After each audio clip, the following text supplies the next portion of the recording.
আসসালামু আলাইকুম। আমরা রিয়েল এস্টেট জগতের কিছু শব্দ জানব। প্রথমটা হচ্ছে New York state department of state, NYS DOS. এরা ওই লাইসেন্সের মূল কর্তা, তারাই লাইসেন্সটা ইস্যু করে। ফটো আইডি কার্ড হচ্ছে গিয়া ব্রোকার এবং সেলস পারসন যে আইডি কার্ডটা দিবে ফটো সহকারে, ওই আইডি কার্ডটা যখন রিয়েল এস্টেট ট্রানজ্যাকশনে বিজনেস করবেন তখন সেটা সঙ্গে রাখতে হবে। রিয়েল এস্টেট ব্রোকার হচ্ছে ওই ব্যক্তি যার রিয়েল এস্টেট ব্রোকারের লাইসেন্স আছে, প্লাস তিনি রেজিস্ট্রেশন নিয়ে একটা ব্রোকার অফিস খুলছেন, তিনি হচ্ছেন রিয়েল এস্টেট ব্রোকার। আর তিনি যে কার্যক্রমগুলো করেন তার নাম হচ্ছে ব্রোকারেজ।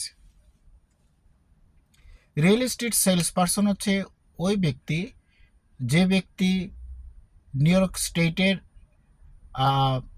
সেলস পারসনের লাইসেন্স নিয়ে কোনো একটা ব্রোকার অফিসে তিনি সেলস পারসন হিসাবে আন্ডার দ্য ব্রোকারে তিনি কাজ করতেছেন, তিনি হচ্ছেন সেলস পারসন। তো আজকে এই ছিল, বাই।